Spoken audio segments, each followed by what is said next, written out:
আমাদের এই ডিসপ্লে ইনশাল্লাহ আলহামদুলিল্লাহ যে এখন কাজ করতেছে। তো আমাদের হাতে একটা সেটা হলো যে পোকো A5। তো পোকো A5 তো সেটার সাথে মিলে না, এটা ভার্সনে পোকো A5, এটা রেডমি A5-এর সাথেও মিলে। ঠিক আছে, এটা চালু দিলে পোকো লেখা আসে। এটা সমস্যা কি, এটা টাচে কাজ করে না। আর দ্বিতীয়ত হলো সমস্যা কেমন হয়েছে এটা দেখো। মূলত হচ্ছে এটা আছাড় খাওয়া একটি সেট, যেটাকে আমরা ড্রপ ডাউন কেস বলে থাকি। তো এটার যে পিনগুলি আছে, পিনগুলি সম্পূর্ণ বাঁকা হয়ে গেছে। এখন এই কারণে সমস্যা কোথা থেকে আইতেছে এটা আমাদের প্রথমত আইডেন্টিফাই করতে হবে। আমরা প্রথমে ডিসপ্লেতে দেখে নিলাম যে আমাদের টাচ আসলেই ওয়ার্ক করে না, বাট ডিসপ্লেটা ওকে আছে। এখন এইটার কথা হলো, এটা যখন ডিসপ্লে কালকে রাত্রে টেকনিশিয়ান লাগাই দিয়েছিল কাস্টমারে, তখন ঠিক ছিল, বাট এক রাত্রে পরেই সমস্যাটা হয়েছে। মাদারবোর্ডের যে কন্ডিশন দেখা যায় এটা এরকম সমস্যা হওয়াটা স্বাভাবিক। ঠিক আছে, আইডেন্টিফাই কীভাবে করতে হইব এটা হচ্ছে মূল বিষয়। তো সেটা এমনি তো বন্ধ হইব না, তাহলে আমরা যেটা করতে পারি সবসময় সেট এমনি বন্ধ না হলে এরকম স্লিপ মোডে নিয়ে ডিসপ্লে আনা হচ্ছে না, স্লিপ মোডে নিয়ে তারপরে ব্যাটারি কিনবো। এতে করে গুরুত্বপূর্ণ অনেক লাইন ডিসকানেক্ট হয়ে যায়, তখন খুললে সমস্যা হয় না।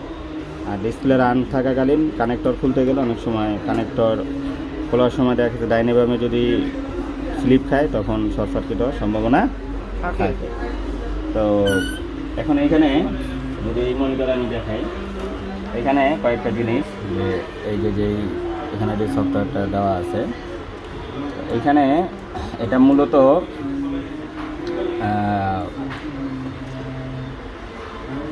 মেসি এবং মোসি এই প্রোটোকল দ্বারা সমৃদ্ধ। কারণ প্রোটোকল আমরা জানি যে 3 রকম প্রোটোকলে মূলত টাচ কাজ করে।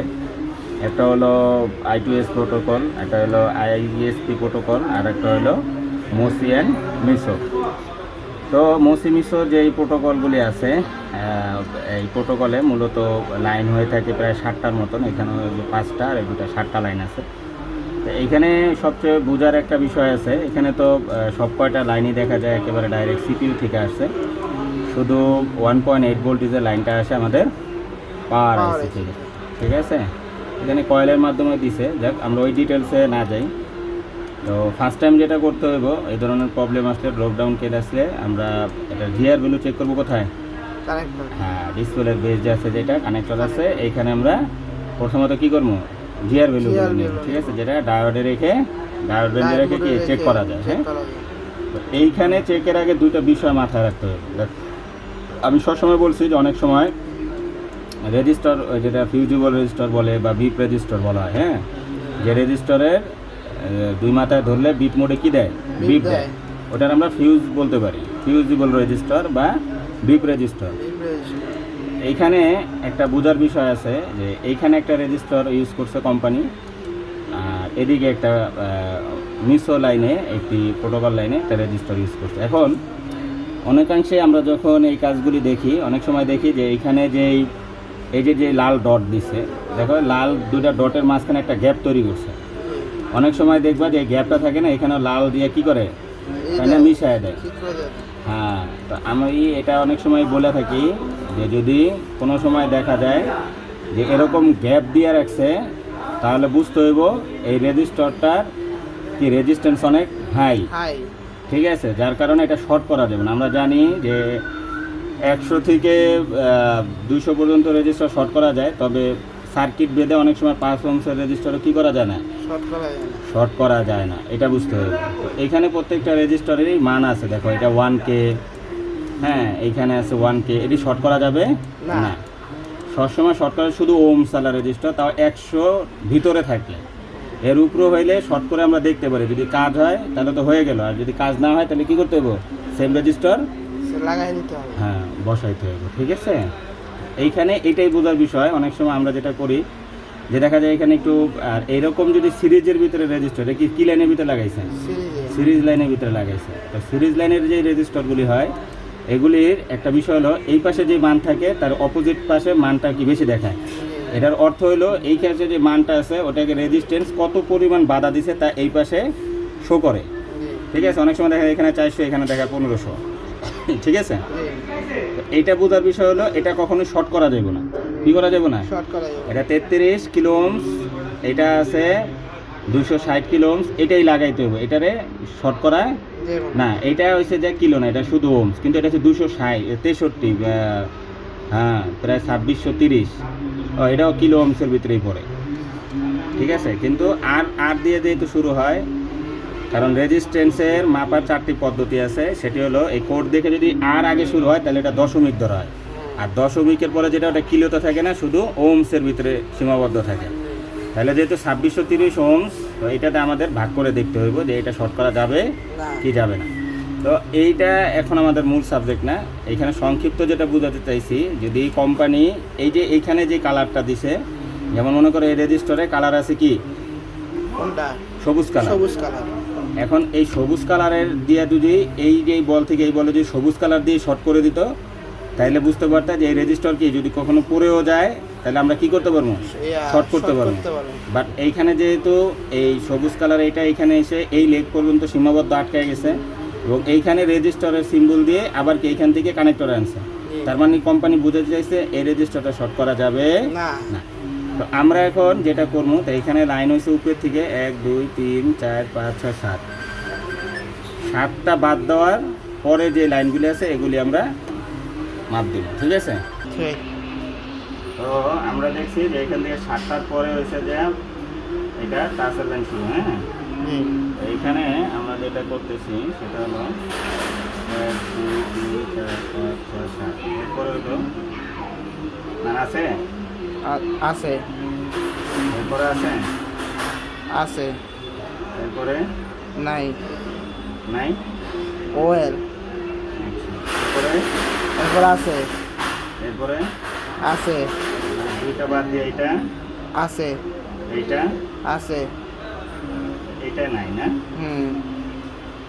এটা যদি না থাকে তাহলে এটা হচ্ছে নাই নাই। এখন দেখো এইটার একটা বোঝার বিষয় হলো, যেহেতু আমাদের মাদারবোর্ডগুলি কি এটা আচার খাওয়া, জি, এইখানে দেখো আমি প্রোব করে রাখছি, লালটা ঠিকই গ্রাউন্ডে রাখছি, জি, কালোটা দিয়ে ধরে এই দেখো আঙ্গুল দিয়ে প্রেসার করতেছি। জি, কি করতেছি, প্রেশার, প্রেসার দিয়ে দেখবো, দেখছো প্রেসার দিলে মান আসছিল, জি, প্রেসার দিলে কি মান আসছে, এবারের জন্য হলো মান আসতেছিল। এটারে বডিতে বসাইনি, এটা দিয়ে বোঝার উপায় হলো যে আসলে কি বোর্ডে ক্র্যাক খাইছে না আইসিতে ক্র্যাক খাইছে, এটা একটা বোঝার মান। জি, তো যেহেতু মান আসতে পারছে তার মানে সিপিইউ থেকে মান অ্যাক্টিভ আছে, জি, মাঝখানে যে আসার যে লাইন আছে সেটা আসতে পারতেছে। হ্যাঁ, এই লাইনগুলি হয়তো বা ডিসকানেক্ট হয়েছে। আচ্ছা, এইখানে রাইখা যদি আমরা একটু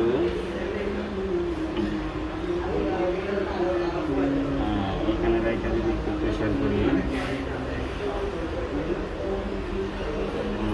প্রেশার করলে কি আসে, মান আসে, মান আসে, বুঝছো। জি, তার মানে এখানে সমস্যাটা হয়েছে আমাদের এই লাইনটায়, দেখো এই লাইনটায় সমস্যা। তার মানে হইলো যে এসপিআই সিএস চিপ সিলেক্ট, কি select, chip select, chip select লাইনে সমস্যা হয়েছে। এটার বিস্তারিত আরও কথা আছে চিপ সিলেক্ট লাইন আসলে কিভাবে কাজ করে। তো চিপ সিলেক্ট লাইনটা হলো যে মূলত হলুদ কালার লাইন, এইভাবে লাইন ধরে ধরে যাবে, ঠিক আছে। আমি তো জানি যে চিপ সিলেক্ট লেখা উপরেও থাকবো, কিন্তু তোমাদের বোঝানোর ক্ষেত্রে এইভাবে নিয়ে যেতেছে এই চিপ সিলেক্ট। তো দেখো অন্য সব কিছু লাইন বাইরে ফোকাস আছে, বাট চিপ সিলেক্টটা ডাইরেক্ট কই ঢুকছে, সিপিইউর ভিতরে ঢুকে গেছে, খেয়াল করছো। এখন এই সিপিইউ যদি পেস্টিং করা হয় তাহলে একরকম সিস্টেম, পেস্টিং করা না হলে আর একরকম সিস্টেম। এখন এইটা অনেক ক্ষেত্রে ড্রিলিং করে কেটেও লাইন বের করা যায়, আবার অনেক সময় উঠানো যায়। এখন যেইভাবে করতে যায় না কেন, যেহেতু এটা কি মাদারবোর্ডটা হলো কি আচার খাওয়া মাদারবোর্ড, ঠিক আছে। তো আচার খাওয়া মাদারবোর্ডে কাজ করতে গেলে অবশ্যই রিস্ক নিতে হবে, এই কারণে যে আমাদের আইসি উঠাইতে গেলে আইসিও মরবো না, মাদারবোর্ডও মরবো না। বাট যেটা হয় এই মাদারবোর্ড অলরেডি অনেকটা টাল হয়ে গেছে এবং এই জায়গাটা উঁচু হয়ে গেছে।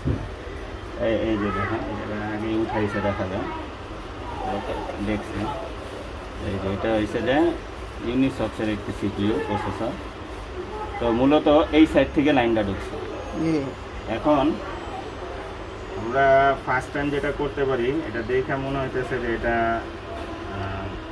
কি না, পেস্টিং না।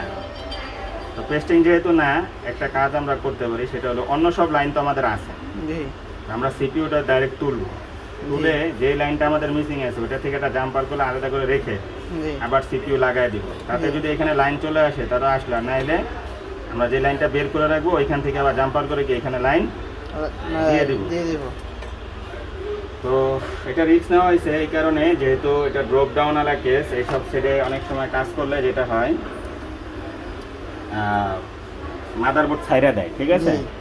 আর সিপিইউ মাদারবোর্ড বা মাদারবোর্ড যেহেতু এটা বাঁকা হয়ে রয়েছে, হিট করলে অনেক সময় ইন্টারনাল লাইনগুলি কি করে দেয়, ছাইরা ছাইরা দেয়। দেয়, ঠিক আছে। তো চলো এইটারে আমরা কাটিং করি আগে ফার্স্ট টাইম। সবসময় এইসব মাদারবোর্ডের পিনগুলি কোনো সময় টাইনা টাইনা উঠান যাবে না, ঠিক আছে। জি সুন্দর করে এভাবে কাটিং করে উঠাইলে সবচেয়ে বেশি কি সুবিধা, হ্যাঁ নিরাপদ। নিরাপদ থাকে। অনেকে প্লাস দিয়ে কাইটা উঠায়, আসলে যখন আগে আমরাও উঠাইছি বা এখন অনেক সময় কাজে ধরন বেঁধে উঠানো লাগে, কিন্তু এই সব বাঁকা মাদার বোর্ডে চাইনা টুইনা না উঠানোই ভালো। ভালো।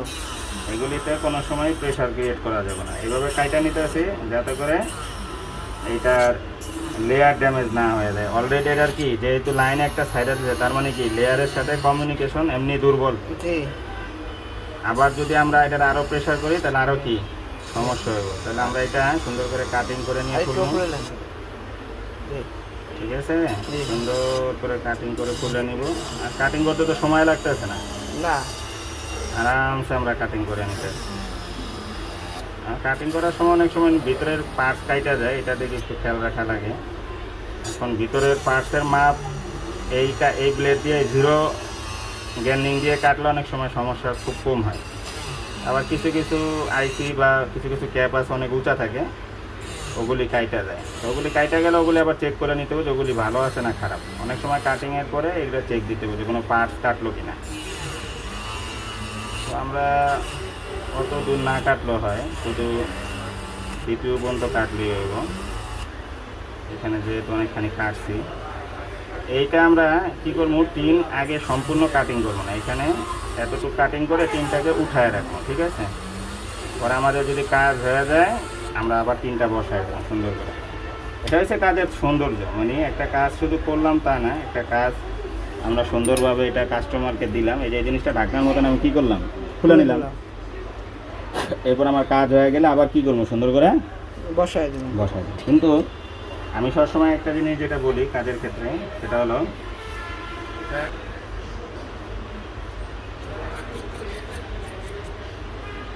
তো যেটা করতে হয় যে শুরু।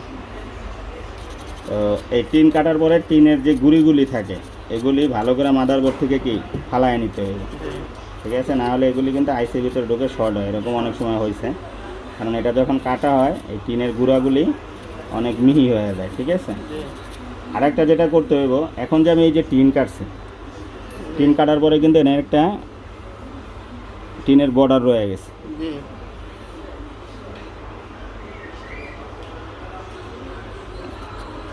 এখন এই যে যে টিনের বর্ডারটা রয়ে গেছে, এটার কারণে যেটা হয় যে অনেক সময় এখানে যখন আমরা হিট দিয়ে কাজ করতে যাবো, যদি হটগান দিয়ে কাজ করি, জি তো এখানে ভ্যাকুয়াম তৈরি হয়। ভ্যাকুয়াম বলতে যে হিটটা আমরা অলরেডি হটগানের থেকে এটা বের হয়ে সিপিইউতে চলে গেছে, ওইটা সিস্টেম হলো বের হয়ে যেতে হবে। হিট দিয়ে ওটা বাতাসটা কী হয়ে যাবো, বের হয়ে যেতে হবে। চলে যেতে হবে। আর না হলে এই এরিয়ার মধ্যে অনেকটা হিট তৈরি হয় আর তখনই মাদারবোর্ড ফুলে ওঠে। এটা পরীক্ষিত, অনেক ক্ষেত্রে অনেকের হয়তো হয় না, কিন্তু আমি যেটা করি সবসময় এই ধরনের কাজ করলে এই যে যেই জায়গা এরিয়াগুলি আছে এগুলি যে কোনো এক জায়গা থেকে একটু কেটে কী করতে হবে, লাইন করে দিতে হবে। আর যেহেতু আমরা যদি তার জাম্পার করা লাগেই, তাহলে কি করতে হইব, এখান থেকে তার জাম্পার করা লাগতে পারে, ঠিক আছে। তো এনটা তার এমনি ঢুকাইতে হইব, তাহলে এন থেকে এতটুকু আমরা কেটে দিব আগে থেকে, জি যাতে করে এটা এখানে হিট দিয়ে আইস উঠানোর পরে এখানে কি সৃষ্টি না হয়, মানে কোনো ভ্যাকুয়াম সৃষ্টি না হয় বা অনেক রকম। এটা কাটার সময় একটু সাবধানে কাটতে হইব, কারণ এটা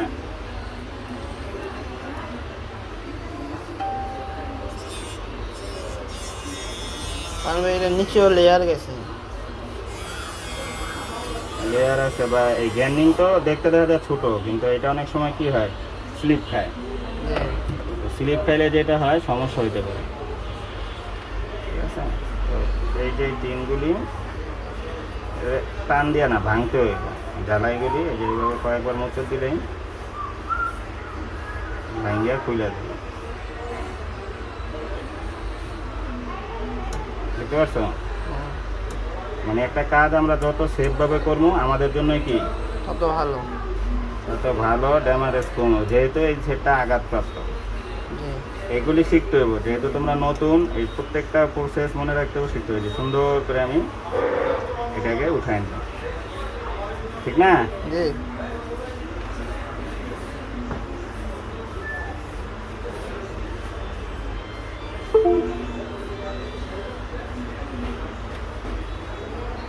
এইখানে মজার বিষয় যেটা হয়েছে, এটার কোনো লাইনই মনে হয় এইখানে বের করা যায় না।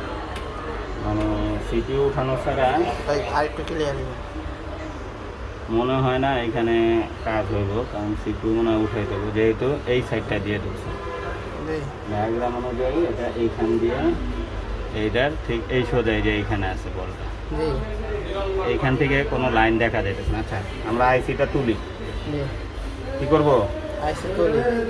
আইসিটা সুন্দর করে তুলব। তো যেহেতু এটা পেস্টিং করা না, এটা পাশে আইসি কাভার না করলেও চলে, কিন্তু আমরা রিস্ক না নিয়ে আমরা এখানে কাভার করে দিই, ঠিক আছে? এখন অনেক সময় হয় কি, এই আছাড় খাওয়া সিপিইউ উঠাইলে দেখা যায় সিপিইউর ভিতরের অনেক দাঁত ভেঙে গেছে, লেয়ার ছুটে গেছে, কারণ এখন তো এটা চাপ খাইয়া ছিল, জি এই কারণে চলছে। কিন্তু আমরা যখন উঠাম এটা চাপটা কি করব, ছেড়ে দেবো, ছেড়ে দিই।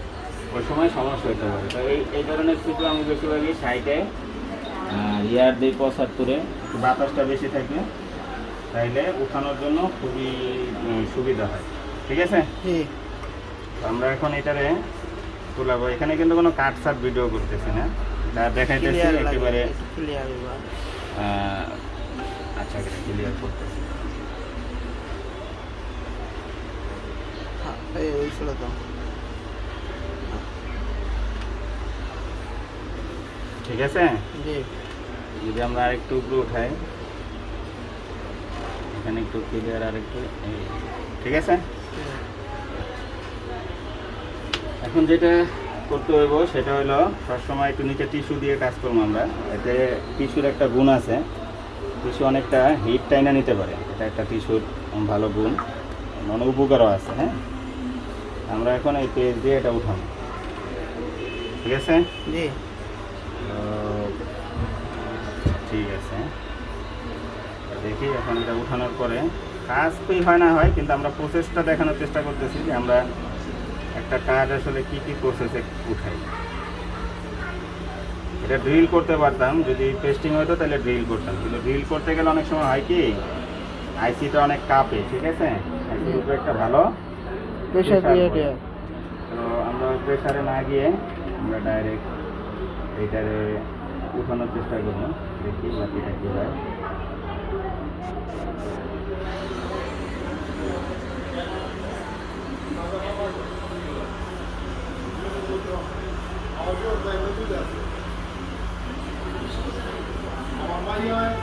এখানে আরেকটা জিনিস একটু দেখি, এখানে একটা জিনিস দেখি, সেটা হলো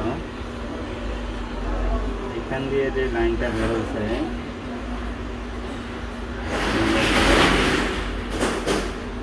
এটা হয় এখানে, এখানে শর্ট ছেড়ে দিয়ে এখানে হলো সাত ছেড়ে দিয়ে। যাই হোক, এটারে সন্দেহ রেখে লাইন টানা যাবে না, কারণ যেহেতু এটা প্রোটোকল লাইন, 19-20 হইলে সমস্যা হয়ে যাবে। আর এটা যেহেতু আগে আমরা কাজ করি নাই বা কোনো সময় এই বোর্ডের আইসি সিপিইউ তুলি নাই, ঠিক আছে? জি এই কারণে এটা মনে রাখাটাও কষ্টকর যে আসলে এটা কীভাবে ছিল না ছিল। আর একটা জিনিস আমরা একটু করতে পারি, সেটা হলো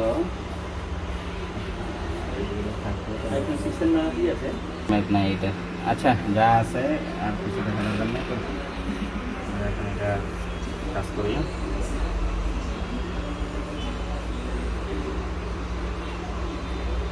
যদি কোনোভাবে বোঝা যাইতো যে ওই বল বাইরে কোনো ফোকাস লেয়ার আছে, জি তাহলে ওইখান থেকে টাইনা দেওয়া যেত, ঠিক আছে? যেহেতু কোনোভাবেই বোঝা যাইতেছে না, যেহেতু আর রিস্ক নেওয়ার দরকার না নাই। ডাইরেক্ট সিপিইউটা তুলি। সিপিইউটা যদি ভালোভাবে তোলা যায় তাহলে রিভলভ করার দরকার পড়বো না, রিভলভ করেই দেবো যেহেতু আমরা উঠাইতেছি। এই যেগুলি পেস্টিং ছাড়া সিপিইউ এটা কিন্তু পেস্ট বেশি দিতে হয়। হ্যাঁ, যত বেশি পেস্ট দিয়ে উঠান যাব তত ভালো। এখানে টিকটামি করার কিছু নাই। হ্যাঁ, জি কারণ দেখা গেছে একটু পেস্ট কমের কারণে বল একটু হেরফের হয়ে গেলে সমস্যা। তো আমাদের সিপিইউ কখন নড়বো এটা বোঝার উপায় হলো বাইরের এই যে কুণ্ডুলিগুলি দেখবো আমরা কখন গইলে আসে। ঠিক আছে, এই বিষয়টা নজর করতে হবে। আর হটগান মোটামুটি ভালো স্পিডে বড় বড় করে ঘুরাইতে হবে, এক জায়গায় স্থির এখনই আমরা করবো না। যেহেতু এটা কোম্পানির বল করা, এই যে পাশের এগুলি মোটামুটি গইলা আসছে দেখছো। জি জি তো এই সাইডেও দেখতে হইব যে গইলা তাহলে ভিতরেও মোটামুটি এখন ইয়া করে আসতেছে। আমরা চামচ এটারে বেশি হিটও না বা কম হিটও না, মোটামুটি একটা হিটের মধ্যে যে সিপিইউ আমাদের লড়তেছে। হ্যাঁ, এই যে আমরা রিমুভ করে দিলাম। এখন দেখো এখানে কি হয়েছে কাহিনী। বলছিলাম না যে আচার খাওয়া যে সিপিইউগুলি থাকে জি এগুলি মারাত্মক ধরনের সমস্যা হয়। আরেকটু দিলে হবে সমস্যা হলো দিলে হবে এবার দেখো এখান থেকে লাইন কয়টা ছিঁড়ছে দেখছো। জি এগুলি সমস্যা নাই, এগুলি আমরা সব টাইনা দিতে পারবো। আমাদের এইখানের লাইনটা বলটা হয়েছে মূলত 6 নাম্বার বল, 1 2 3 4 5 6 নাম্বার বল ছিল। হ্যাঁ, এইখান থেকে যদি আমরা হিসাব করি 1 2 3 1 2 3 4 5 এখানে একটু বুঝিয়ে হিসাবটা 1 2 3 4 5 6। হ্যাঁ, এখানে বাইরে কুণ্ডলি ছিল বাট এইটা কাজ হবো না। এই দেখো এটা বলটা ছিঁড়া দেখছো, জি জি এটা বলটা সেরা ছিঁড়া বুঝতে পারছো। জি তাহলে এটা ডিল করলে হয়ে যেত, কিন্তু ডিল করতে গেলে এই আশপাশের লাইনগুলি যে ড্যামেজ আছে এটা আমরা বুঝতাম না। তো লাইনগুলি রিপেয়ার করতে হইব। তো চলো আমরা আগে লাইনগুলি রিপেয়ার করি, তারপর আমরা আবার ভিডিওতে ফিরে আসবো।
এটা আমাদের লাইন টানা রিভলভ করা শেষ। আমি কি করতেছি, ভোটারে ঠান্ডা করতেছি, জি দেখি ঠিক হয় কিনা।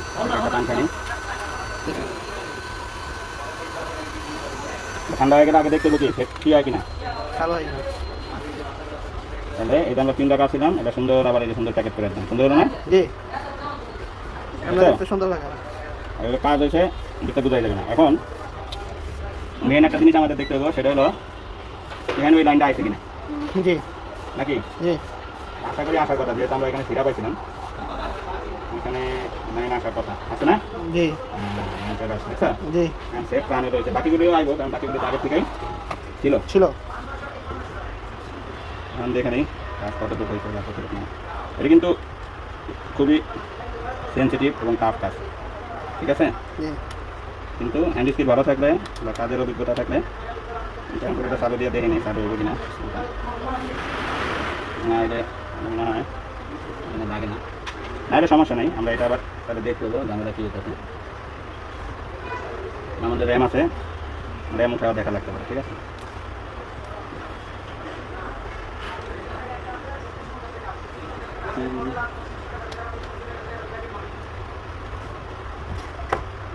এখানে দেখতে দেবো চার্জিং বোর্ড ঠিকঠাক আসে কিনা। মানে আসার পর বোর্ডে এই একটা সমস্যা, বুঝতে পারছো? জি কাজ ঠিকঠাক হইলেও অনেক সময়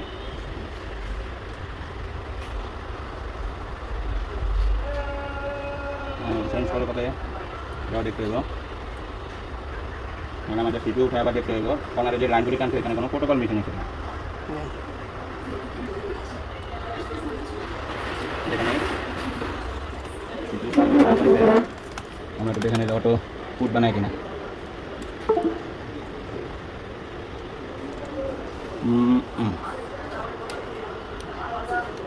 যদি অটো পুট বানায় ফেলায় তার জন্য সিপিইউ ঠিক আছে, র্যাম থেকে কোনো সমস্যা।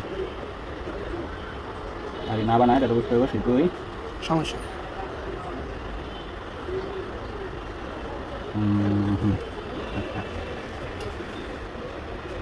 আরেকটা জিনিস আমরা একটু দেখে শুয়ে ভাই সেন্সের কী অবস্থা আছে। হ্যাঁ জি তারপরে একটা ঝামেলা,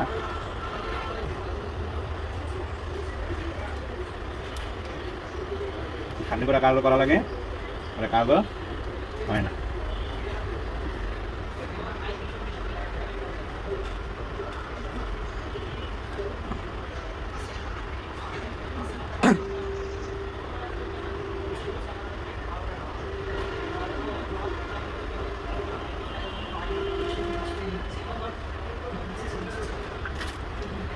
একেবারে সেন্স যেটা বলতেছে যে রান হওয়ার চেষ্টা করতেছে, বাট এটা ঠিকঠাক মতন পাওয়ার কমিউনিকেশন করতে পারতেছে না।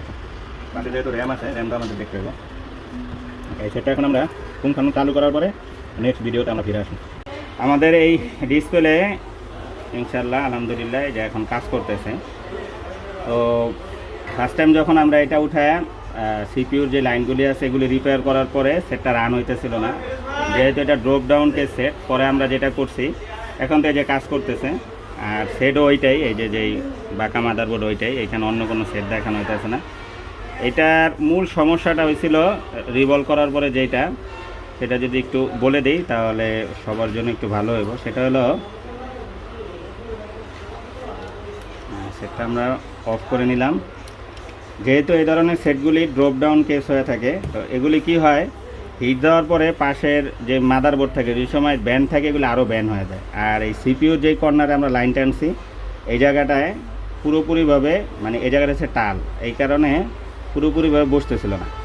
তো যাই হোক আমরা পরে আবার র্যাম আর রোম দুটোটাই আবার কি করছি রিভলভ করে দিছি। দেওয়ার পরে কিছুটা উন্নত হইলো, কিন্তু সেট রানের দিকে যাইতেছিল, কিন্তু পুরোপুরি রান হচ্ছিল না, মানে ডিসপ্লে আসতেছিল না। হ্যাঁ পরে আমরা যখন আবার সিপিইউ উঠাই এটার আবার এটার যে বলগুলি আছে এগুলি আবার রিভলভ করা হয় সুন্দর করে, আবার এটা রিসোল্ডার করে সিপিইউ যখন আবার দ্বিতীয়বার রিভলভ করা হয় তখন যে মূলত আমাদের সেটটা রান হয়।